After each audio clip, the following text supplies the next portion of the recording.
falando sobre bênçãos espirituais. É hora de chegar a mensagem aqui, meu Deus do céu. A gente está falando sobre bênçãos espirituais, a herança das bênçãos espirituais. E eu gostaria de estar frisando um pouco sobre essa questão do legado, questão da herança espiritual que carregamos. E o exemplo de Timóteo é um exemplo que deve ser colocado como confiança, como crédito, como esperança para todo cristão que tem conhecido a Cristo, a revelação de sua verdade. Para quem não sabe, Timóteo ele é filho de pai grego. Ele casou com a sua mãe, casou com uma judia, e nessa união nasceu esse jovem. Um jovem que, creio, pela história dele, foi um jovem que ficou limitado na sua mudança e na decisão de viver algumas transformações na sua vida. Decisões essas que foram limitadas por seu pai, que não se converteu, provavelmente, ao cristianismo. Provavelmente esse pai, que não tem um nome escrito na palavra de Deus, apenas limitou a Timóteo a que mantesse a tradição judaica sobre a sua vida. Tanto que você vai perceber que a circuncisão de Timóteo não aconteceu por causa da questão judaica. Foi impedido pelo seu pai de seguir a prática judaica da circuncisão, que era uma prática muito comum na infância de uma criança. Então observe que Timóteo cresceu, e só depois de adulto, quando seu pai já não estava mais presente, que Timóteo, através de Paulo, é convencido por uma questão de recepção, para que não houvesse dificuldade de pregar o evangelho para um público judeu. Ele então fez a sua circuncisão, que é um pacto que era muito comum entre os judeus, para poder mostrar a aliança sendo aplicada, para mostrar um momento divisor na vida daquele que está fazendo ali, um momento de dedicar aquilo que é um princípio judaico, para fazer parte da família judaica. Então a criança desde cedo cortava o prepúcio do seu órgão genital, o jovem de linha, no caso masculino, era necessário fazer a circuncisão, era circular, cortava o prepúcio como um pacto, saía sangue, forma de aliança, porque era um pacto de sangue. E nessa sua questão de fazer esse pacto ainda cedo, essa criança já era introduzida na aliança, que era a aliança que foi exigida por Deus para os judeus fazer parte de todo o propósito, todo o pacto. E aí ele era ensinado sobre a Torá, ensinado sobre a palavra de Deus. Eu estou tentando aqui resumir para ficar um pouco mais prático a nossa aplicação que queremos fazer aqui. Só que como Timóteo tinha o seu pai grego, que não aceitava esses ensinos judaicos, ele passou toda a sua infância e adolescência impedido de praticar essa circuncisão. Seu pai morreu, sua mãe, então, sendo ela uma cristã, não judia, apesar de ser judia, se converteu ao cristianismo. Ela conheceu o evangelho, e a sua avó também, por conhecer o evangelho, começou a ensinar Timóteo a respeito de Cristo, a ensinar a Timóteo a respeito da fé cristã. Nessa trajetória, Timóteo conhece Paulo, e ao conhecer Paulo viu em Timóteo um potencial para seguir a carreira de apóstolo, de pastor, conduzir a igreja de Cristo. E vendo em Timóteo esse potencial, Paulo pensou em investir em Timóteo. Timóteo tinha algumas debilidades, comum a qualquer ser humano. Timóteo tinha uma enfermidade, que era no estômago, que foi aconselhado por Paulo a ele beber de vez em quando um pouco de vinho, para que amenizasse essa dor que ele sentia no estômago. E, além disso, Timóteo tinha um problema de questões psicológicas. Ele tinha alguns temores, ele tinha timidez, ele era muito acanhado.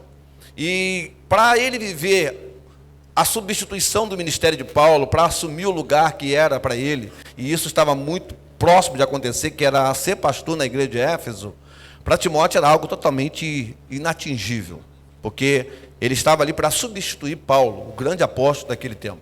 Então isso causava muitos temores nele. Então Paulo precisava despertar ele, a ponto de dizer para ele: desperta o dom de Deus que há em você, que foi lhe dado pela imposição de presbítero. No dia que oraram por você, você recebeu esse dom. E Paulo exalta a Timóteo por causa das suas qualificações. Timóteo aprendeu, como nós acabamos de ler ali, ele aprendeu com a avó, Lloyd, e com a mãe dele, Eunice. Ele conheceu a vida cristã e ele teve uma fé não fingida, uma fé que não era uma maquiagem. A sua mãe e a sua avó passou uma fé sincera para ele. Era um jovem que cresceu no lar, que tinha uma vida cristã, levando Deus a sério. E isso afetou profundamente a vida de Timóteo. E esse legado espiritual despertou em Paulo o interesse de investir mais na vida de Timóteo. Mesmo estando num ambiente controverso, com um pai grego que não apoiava o judaísmo, teve que esperar um tempo determinado até que o pai saiu de cena. Então, muitas vezes isso é possível acontecer. Deus tem que permitir que você aprenda a conviver dentro de um lar, muitas vezes conturbado, um lar com divisões de fé, com pensamentos totalmente contrários daquilo que você está sendo trabalhado, para que seja formado em você muita coisa, para que seja trabalhado em você convicções, para que seja reafirmado sua fé. Então, a questão de Timóteo crescer num ambiente assim o preparou e com certeza o ajudou a ser o homem apropriado para ser o pastor da igreja de Éfeso e poder assumir o lugar de Paulo, que não era um lugar muito fácil. Paulo escreveu essa carta e essa foi a última carta dele. Paulo escreveu uma carta que tem um cunho muito pessoal. Das demais cartas que Paulo escreveu, essa é a carta mais emocionada que tem. É uma carta de alguém que está se despedindo. É uma carta de alguém que está sabendo que o seu tempo está acabando. E após escrever essa carta, Paulo, logo, alguns dias depois, foi conduzido para a sua execução. E a execução que Paulo sofreu por ser romano, não poderia ser crucificado, porque ele tinha essa cidadania por naturalidade. Paulo, então, foi decapitado, porque era uma forma de execução por ele ser um cidadão romano. Num só golpe, ele perdeu a sua cabeça, e ele sabia que o seu tempo estava chegando. E essa carta emocionada, com certeza, foi muito apropriada. Um homem que está morrendo, ele não está preocupado em incentivar a pessoa. Um homem que a sua vida está no fim, ele não está preocupado com o bem-estar da igreja, com o bem-estar de alguém que está à sua volta. Mas Paulo mostra o seu caráter. Paulo mostra a sua postura. Paulo mostra para o que ele vê. Até mesmo nos últimos momentos da vida de Paulo, Paulo não deixou de pensar na vida de Timóteo, na sua formação ministerial. Paulo não pensou de preocupar-se com o bem-estar ministerial da igreja, porque ele estava preocupado com os falsos mestres. E olha, quem é que vai se preocupar com isso na última hora da sua vida, para que Timóteo esteja preparado para enfrentar falsos mestres? Então veja que Paulo deixou um legado muito bonito, não só Paulo, mas principalmente a avó de Timóteo e a mãe de Timóteo. Isso nos leva a pensar profundamente sobre o legado que estamos deixando para a nossa família, sobre o que deixamos para os nossos filhos, para os netos, porque nós temos uma responsabilidade muito profunda na vida deles. De alguma maneira você marca a história da sua família com o que você é. Diante disso, nós pensamos em muitos textos bíblicos que falam da forma oposta, como isso pode se apresentar na vida de alguém. Se você é bênção ou se você é maldição na vida da sua família. Se você é alguém que está levando um legado de vida, de fé, de esperança, de superação, assim como Eunice e Lloyd levaram para a vida de Timóteo, e Paulo contribuiu com isso, ou se você é alguém que de repente na sua vida tem só marcado negativamente a trajetória da sua família. E aí que nós precisamos entender como isso pode ser resumido na questão espiritual. O que eu sou, o que faço, será que pode de alguma maneira perpetuar na vida da minha família? Será que existe um legado de maldição que posso estar carregando dentro da minha casa? Será que eu posso estar sendo quem eu sou, não por causa da minha culpa, mas por causa da culpa de outro? Como lidar com esse tipo de problema?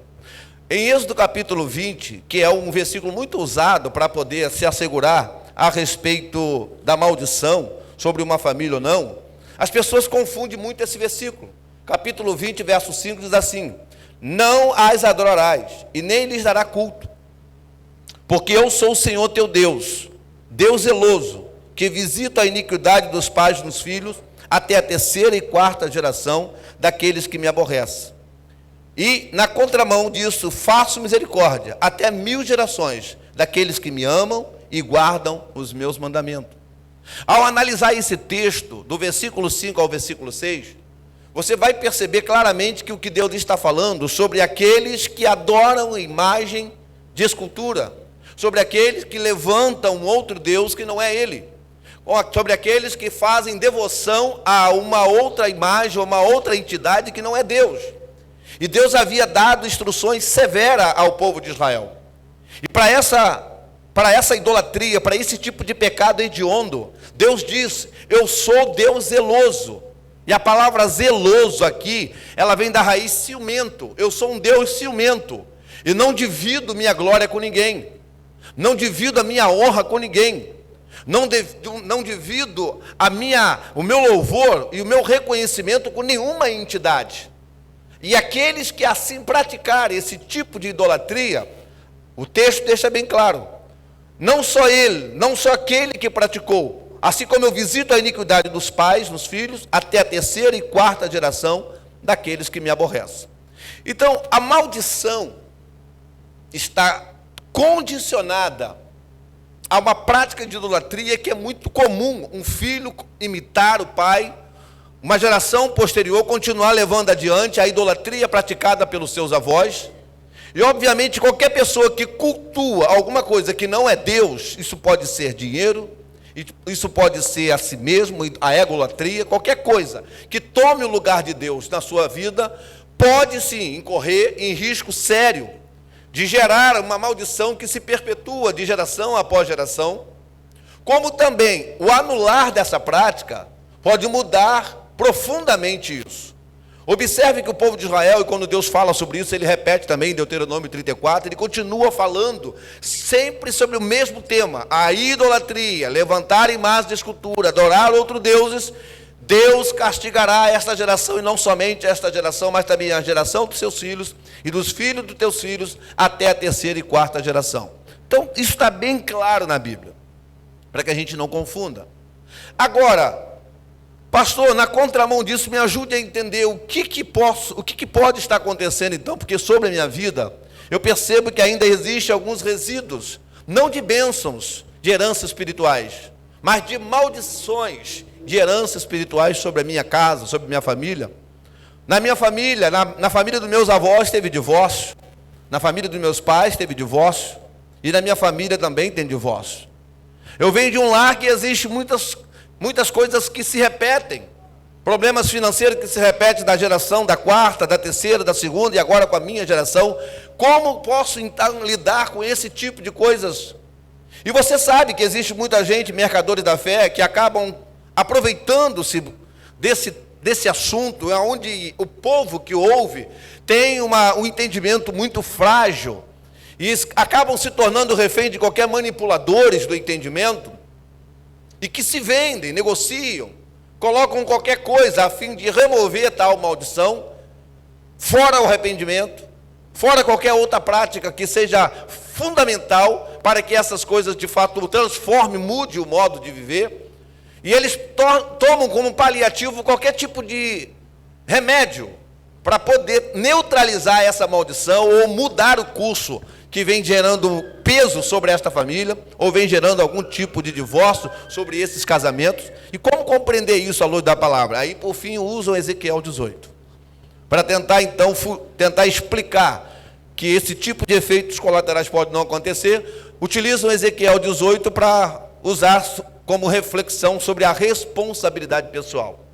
Que a responsabilidade é pessoal e que Deus jamais vai fazer com que o filho pague pelo pai, ou o neto pague pelo avô, ou assim por diante. Só que não entender Ezequiel 18 pode também complicar mais ainda e permanecer mais ainda sobre essa família, sobre esta geração, o mesmo problema de uma geração anterior.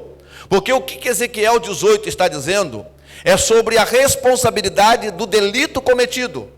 Porque quando Ezequiel profetiza no capítulo 18 de Ezequiel, por isso que eu falei que eu preciso aqui de uma quinta-feira para abordarmos este assunto, observe que ao falar sobre o capítulo 18 de Ezequiel, Ezequiel não está em hipótese alguma dizendo que o pecado é da pessoa simplesmente e acabou. E esse pecado que essa pessoa cometeu não vai jamais passar para o filho ou assim por diante. Não é isso que Ezequiel está dizendo. Ezequiel está falando sobre o delito que está sendo cometido e a punição que merece ser dada àquele que cometeu certo delito. Veja que ele é muito explícito. Capítulo 18 de Ezequiel, ele diz a partir do verso 4: eis que todas as almas são minhas, todas. Como a alma do pai, também a alma do filho é minha. A alma que pecar, essa morrerá. Sendo, pois, o homem justo e fazendo juízo e justiça, não comendo carne sacrificada. Olha agora Deus colocando quais são as razões de ser punido ou não punido. não comendo carne sacrificada nos altos, nem levantando os olhos para os ídolos da casa de Israel, nem contaminando a mulher do seu próximo, nem se chegando à mulher da sua menstruação, não oprimindo a ninguém, tornando ao devedor a coisa penhorada, não roubando, dando o seu pão ao faminto e cobrindo ao nu que veste, não dando o seu dinheiro à usura, não recebendo juros, desviando a sua mão da injustiça e fazendo verdadeiro juízo entre os homens, andando nos meus estatutos, guardando os meus juízos e procedendo retamente, o tal justo certamente viverá, diz o Senhor. Agora, se ele gerar um filho ladrão, derramador de sangue, que fizer a seu irmão qualquer destas coisas, e não cumprir todos aqueles deveres, mas antes comer carne sacrificada nos altos, contaminar a mulher do seu próximo, oprimir ao pobre necessitado, praticar roubo, não tornar o penhor, levantar os olhos para os ídolos, cometer abominação, emprestar com usura, receber juro, porventura viverá? Não viverá. Todas essas abominações ele fez e será morto, o seu sangue será sobre ele. Aqui você vai entender agora o que o profeta Ezequiel está dizendo. Ele está falando sobre delitos cometidos, sobre aquilo que já foi orientado a não ser praticado pelo povo de Deus. Aquele que cometer tal delito e que violar a lei que está em vigor, ele deve ser punido. E não o filho ser punido pelo que ele fez. Porque o que acontecia? O pai poderia ser punido, e aí muitas vezes o filho também era punido com o pai, executava o filho junto com o pai, executava os netos, e às vezes dizimava toda uma família por causa do pecado de um pai. Isso não é um ato que era para posterior, isso era um ato consumado na hora. O pai pecou, cometeu um delito, ele roubou, então pelo roubo dele, matavam-se todos da família. E aí Ezequiel, na profecia dele, Deus está dizendo que limita esse tipo de penalidade. Se é o pai que roubou, é o pai que tem que ser morto. O filho não pode morrer pelo pai. E ele não está falando aqui de legado de geração, de que o pai pecou e agora o filho seria punido por causa do pai, ou o neto seria punido por causa do avô. Nada disso. Ele está apenas dizendo para um ato que deveria ser praticado na hora e uma sentença que deveria ser praticada no ato, no mesmo instante. Então essa sentença ficou limitada apenas a quem cometeu o delito. Isto. Agora, entendendo isso, nós vamos agora entender um pouco mais sobre a questão daquilo que vem como resultado final sobre a vida de alguém. Quando eu olho para Daniel, capítulo 9, Daniel foi levado para o cativeiro. Daniel é um homem justo. Daniel é um homem temente a Deus. Quem está me acompanhando? Daniel é justo. Daniel é um homem temente a Deus. Daniel é um homem que orava 3 vezes por dia. Daniel é um homem que se afastou da idolatria, não abraçou a idolatria. Deus sempre foi prioridade na vida de Daniel. E Daniel parou então para recapitular tudo o que estava acontecendo sobre a sua geração. Capítulo 9 é o capítulo em que Daniel se dobra diante de Deus e começa então a fazer confissões. E as confissões que Daniel faz é pelos pecados dos pais que foram idólatras. Porque Daniel foi para cativeiro. Daniel ficou preso na Babilônia quase 70 anos. Mas lembre-se, ele está agora tendo uma consciência que ele não está lá por causa dos seus pecados. Ele está lá no cativeiro por causa dos pecados dos seus pais. Quem está me entendendo? E por ele estar no cativeiro por causa dos pecados dos seus pais, no capítulo 9 ele levanta uma voz de clamor a Deus, orando pelos pecados cometidos pelos seus pais. Pastor, então eu tenho que orar para que Deus perdoe meus pais? Não é isso que eu estou dizendo aqui. Se teus pais já morreram, você não tem que orar pelos pecados dos seus pais. Aqui nós precisamos entender que a oração é consciência que Daniel teve da geração anterior a ele, que não levou Deus a sério, que não respeitou os princípios divinos, e que trataram isso com desdém. E agora a geração estava sofrendo os efeitos colaterais que foram avisados por Deus. Que essa geração seria cativa, se elas não atentassem para o mandamento de Deus exclusivo, de que Deus é um Deus único, que não aceitaria a idolatria, que não aceitaria que seu povo se curvasse a outros. E quando eles não atentaram-se a isso, a maldição veio, a ameaça de Deus se cumpre. Independente de quem faça parte do contexto, todos acabam entrando na mesma herança de maldição que foi impetrada sobre o povo de Israel. Todos, justos e não justos, temente a Deus e não temente a Deus, todos acabam fazendo parte do mesmo ambiente. E é aí que Daniel, homem justo, temente a Deus, que percebe o que está acontecendo, e ele começa a orar pelos pecados cometidos pelos seus antepassados. E a oração de Daniel deixa claro, ele não está orando para Deus perdoar os pais que morreram, mas ele está orando para que esse ambiente hostil, que agora ele tem consciência, que foi uma desobediência, que foi passando de geração a geração, que ela seja agora resolvida na sua geração. Que esse legado de mentira, que esse legado de violência, que esse legado de repetir os mesmos erros dos pais, não seja perpetuado pelos filhos, pelos netos, mas que esse arrependimento pelo qual ele ora, seja não só um arrependimento na sua oração, mas que seja também uma mudança de atitude da geração que agora está vivendo. Porque o legado aqui, nós estamos falando de uma época em que não existia, por exemplo, Sigmund Freud. Então qualquer coisa que poderia ser dita, poderia falar em maldição hereditária, maldição que você está conduzindo sobre a sua vida, porque seus pais não deram certo, seus avós não deram certo, seus bisavós não deram certo, então você também não vai dar certo, porque você é a quarta geração. E não é isso que a Bíblia está ensinando. E não entender isso, você vai começar a se tornar passivo, em vez de ser ativo. Você vai aceitar isso e não reagir em direção a isso, para que mude esse ciclo vicioso dentro da sua casa. Não vai tomar uma atitude para que esta questão mude. E aí você se torna refém ou herdeiro de algo que é ruim. Por exemplo, alguém que é filho de um traficante que foi assassinado, e que tudo que ele tem de riqueza foi do tráfico, tudo que ele tem de bens foi do roubo, tudo que ele conquistou foi de erro, de corrupção, foi tirando vida, foi lesando vida. Esta herança, o filho, ele recebe por direito. A única coisa que ele pode fazer é, juridicamente falando, é abrir mão e dizer, eu não quero essa herança para a minha vida. Eu abro mão dessa herança. Agora, por lei, ele tem direito, porque ele é herdeiro e seus netos são co-herdeiros com ele. Isso é bíblico.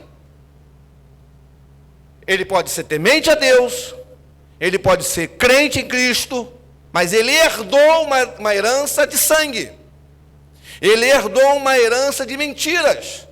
Ele herdou uma herança de corrupção. E, consequentemente, herdou consigo as maldições das violações da palavra. Quem está me entendendo? Tudo aquilo que foi violado pelos seus pais, pelos seus avós, ele está carregando como uma herança sobre ele. E é uma herança ruim.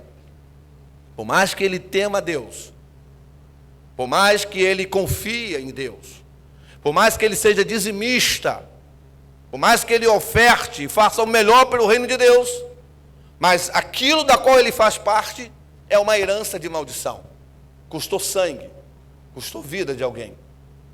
Então, quando eu entendo isso, não adianta orar, não adianta fazer campanha, não adianta levar todo tipo de pessoas que tem comunhão com Deus, intimidade com Deus para minha casa, para repreender mal. Por isso que não me convide para ir para a sua casa para ungir parede, ungir panela, porque isso é contrário à palavra de Deus. Não pense que ungir coisas vai mudar a sua vida, vai mudar a sua casa, vai mudar seu casamento. Não é unção que transforma, é arrependimento que transforma. E arrependimento está condicionado a abandonar o pecado, abandonar a mentira. Enquanto você mantém isso na sua casa, você continua dando legalidade à maldição na sua vida. Porque foi muito claro que falamos aqui na Escola Bíblica Dominical, Provérbios 28:13. Aquele que encobre, aquele que mantém, aquele que perpetua as transgressões. O que? Transgressões dos meus avós, meus pais. Se eu continuo encobrindo isso, porque isso é uma vida que me traz conforto, Eu não quero abrir mão disso porque isso me traz tranquilidade financeira. Aquele que encobre as suas transgressões nunca prosperará, mas o que confessa e deixa alcançará misericórdia. Então não é fácil tomar decisões. Não é fácil, mas você precisa entender que aqui não é questão de uma maldição, simplesmente no mundo espiritual. Isso é uma repetição de comportamento. Repetindo o comportamento errado dos seus antepassados, você mantém sobre a sua vida maldições que nunca vão ser removidas, nem com oração, nem com nenhuma mandinga de fé cristã.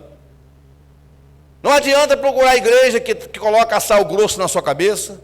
Não adianta procurar a igreja que bota galho de arruda na sua orelha e diga para você, vai para casa, você está bem, vai para casa que você está liberto. Não adianta. A Bíblia diz, arrependei-vos, 1 Pedro 3,15, arrependei-vos, pois, e convertei-vos, para que sejam apagados os vossos pecados, e venha assim o tempo de refrigério pela presença do Senhor.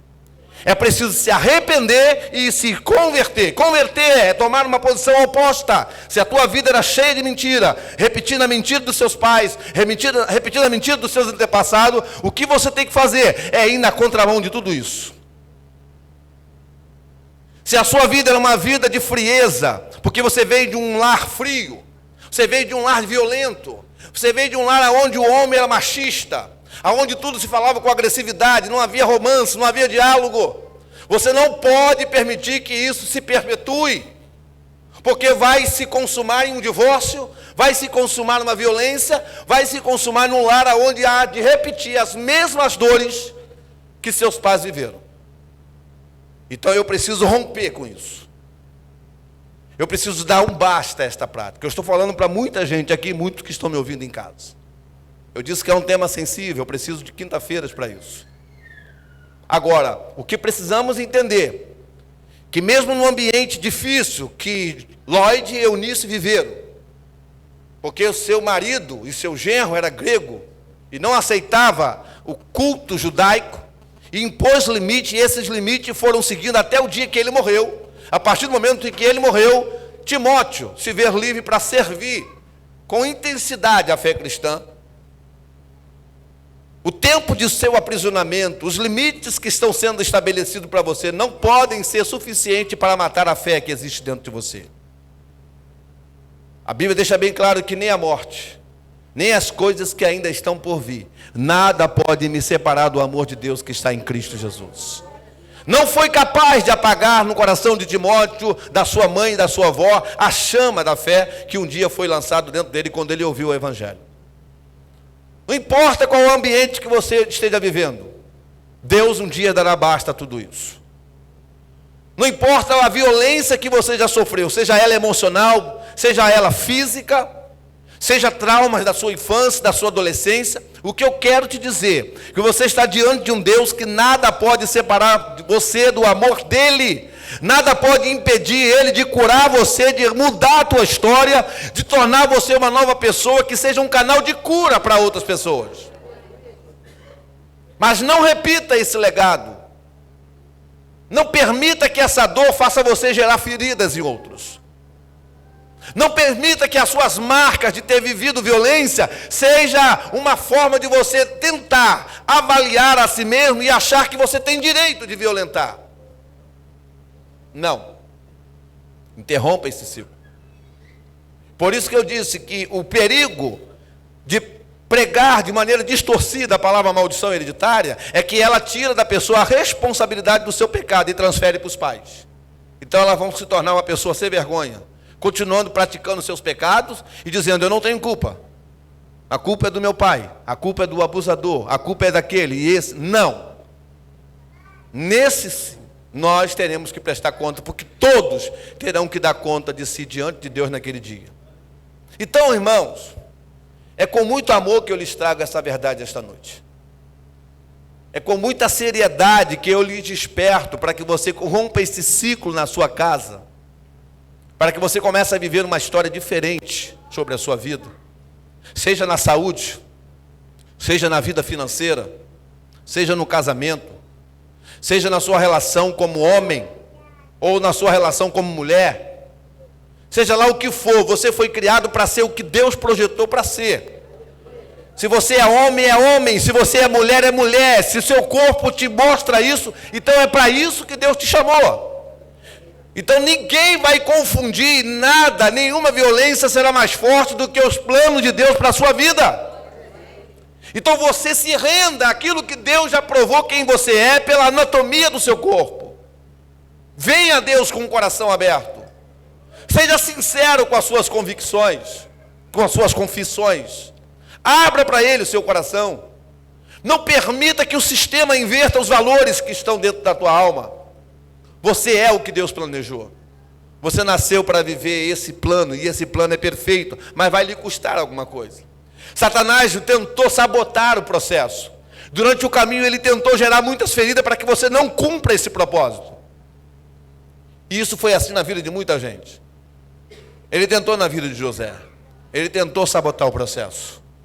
Ele tentou criar traumas no coração de José. Eu conversava com Ângela em casa. José era para ser o homem mais traumático que já existiu. José era para ter feridas que poderia dizer para Deus: eu não quero ver mais meus irmãos.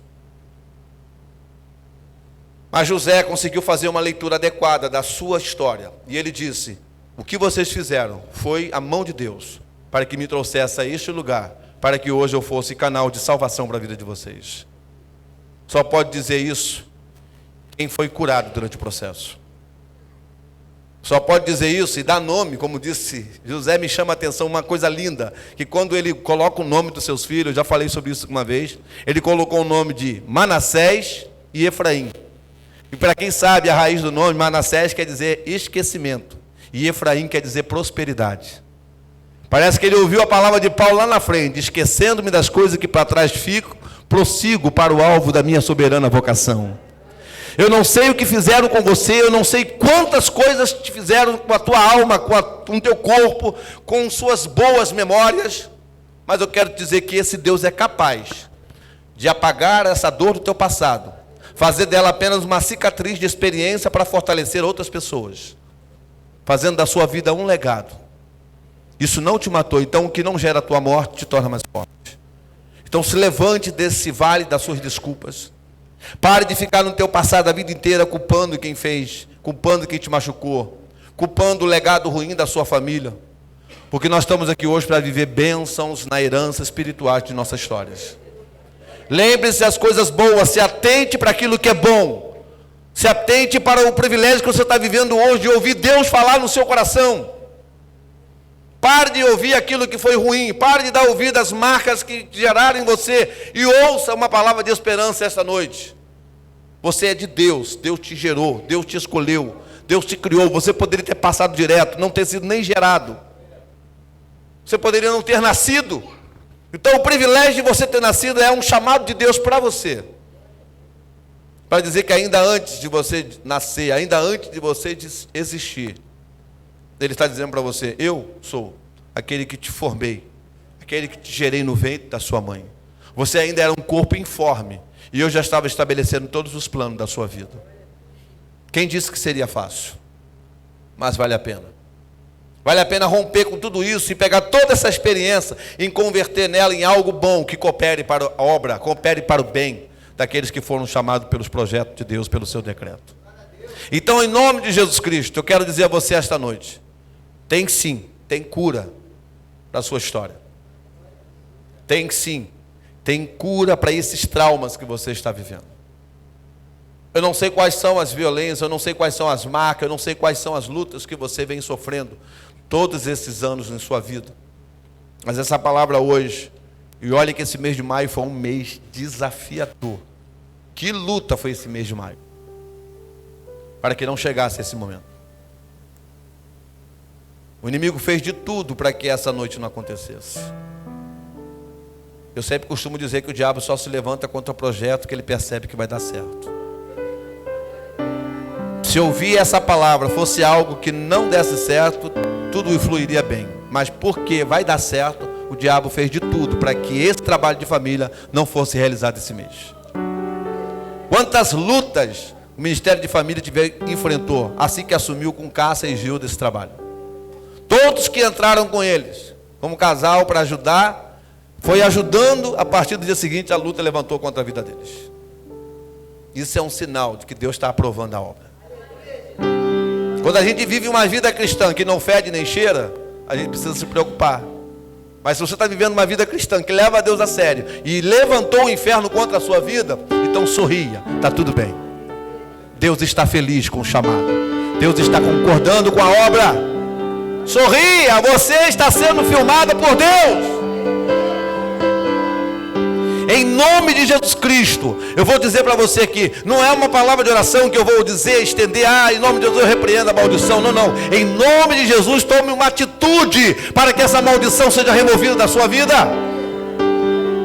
Faça como Zaqueu, quando ele conheceu Jesus, ele foi conversando. Quando ele tentou, superestimar Jesus, colocando Jesus lá em cima, e Jesus está ali ouvindo Zaqueu o tempo todo, não caiu ainda no ponto certo. Zaqueu não acertou a senha.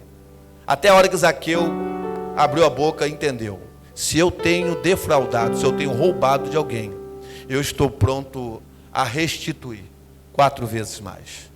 Quando ele disse isso, Jesus disse: agora sim, agora veio salvação nesta casa.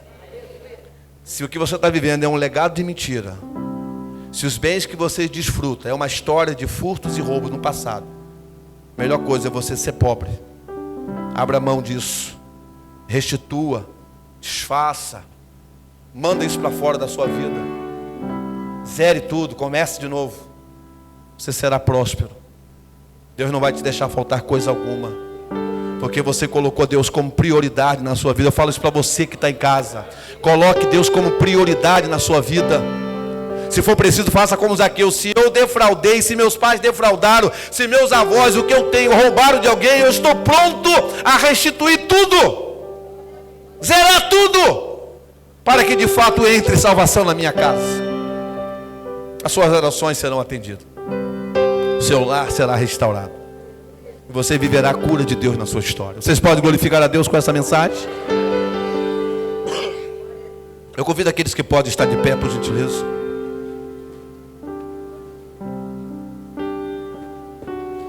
Não é fácil ser escolhido por Deus. Aleluia.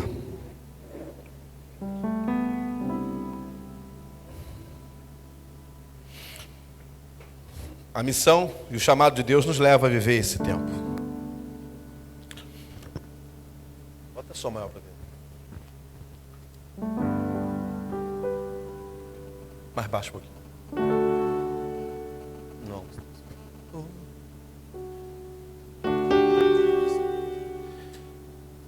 Quem está pronto a dizer eis-me aqui? Quem está pronto a dizer eis-me aqui? Senhor, eu sou teu, fui escolhido por ti. Eu estou pronto a viver esse desafio. Em nome de Jesus.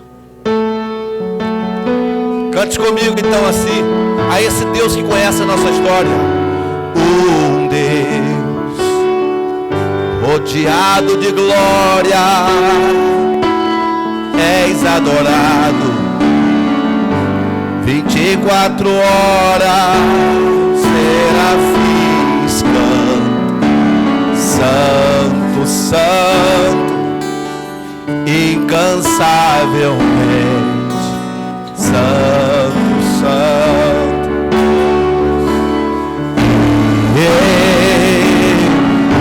Um homem tão falho, reconheça isso. Impuros lábios, o Deus não canta. Assim viu de importante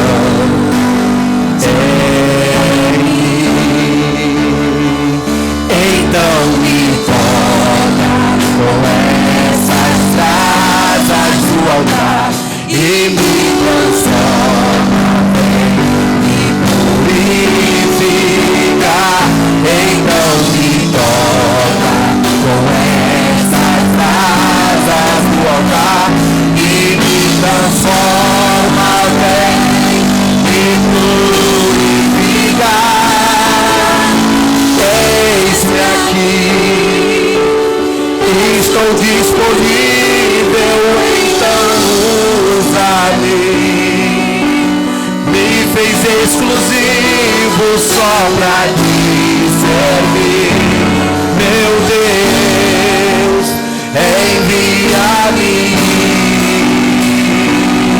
E como dizer não, como dizer não para o teu chamado, se me desse unção para ser usado pra tua glória,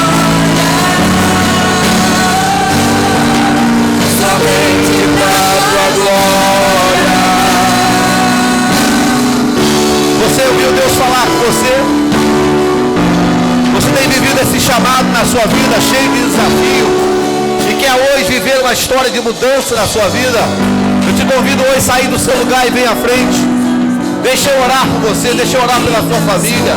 Vem com a sua esposa, vem com o teu filho, vem com seu pai, vem com a sua mãe, mas sai do seu lugar. Se Deus falou no teu coração, se existe algo na sua vida que precisa ser rompido, se existe alguma coisa que precisa ser quebrada na sua vida e você quer tomar coragem hoje, vem à frente e deixa eu orar por você. Pode vir. Estou disponível, então usa-me. Me fiz exclusivo só pra ti. Pode vir. Meu Deus, envia-me. Se Deus falou com você, venha. Como diz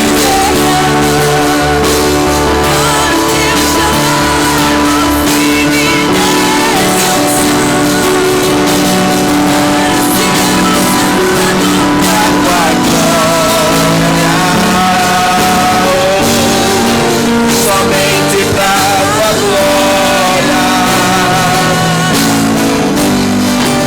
somente pra tua glória. Então me toca com essas brasas do altar e me transforma, vem me purifica. Então me toca com essas brasas do altar e me transforma, vem me purifica.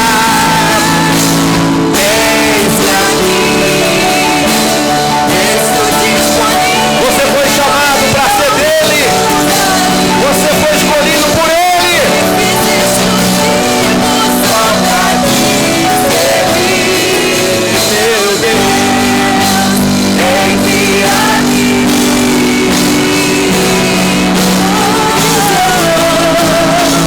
Como dizer não para o teu chamado, se me desse unção para ser usado na tua glória, somente pra tua glória, somente pra tua glória. Então cante comigo assim: geração eleita, Eis-me aqui, sacerdócio real, eis-me povo exclusivo de Deus, nação santa,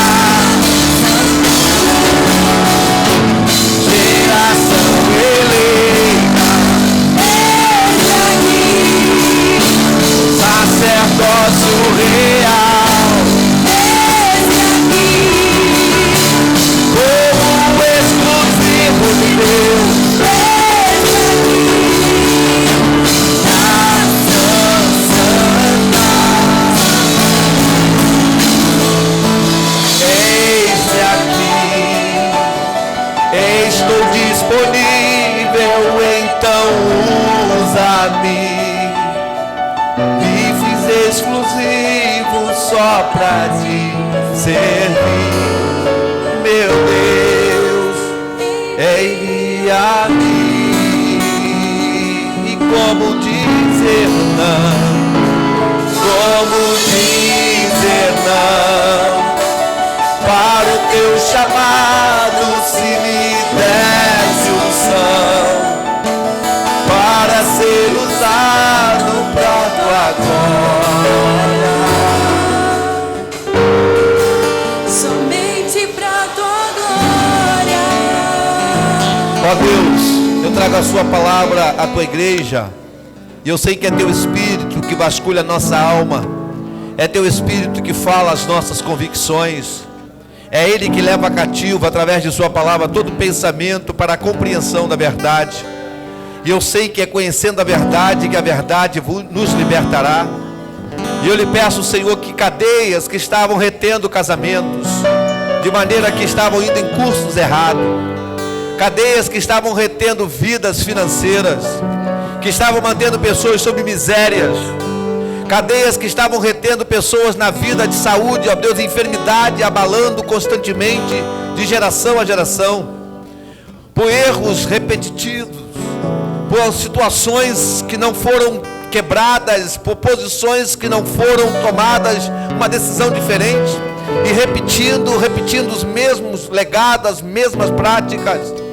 Eu quero lhe pedir, Deus, que haja nos seus filhos hoje a mesma fé que houve em Eunice, a mesma fé que houve em Lloyd, que haja no coração deles hoje uma fé verdadeira, uma fé genuína, que não sejam mais refém de uma fé mesquinha, de uma fé meia boca, de uma fé cheia de dúvida, cheia de incredulidade, cheia de medo, de uma fé que se rende a tantas práticas erradas, que leva-os a acreditar em crendices de igrejas que não pregam a palavra, e que praticam todas as coisas para tentar encontrar liberdade.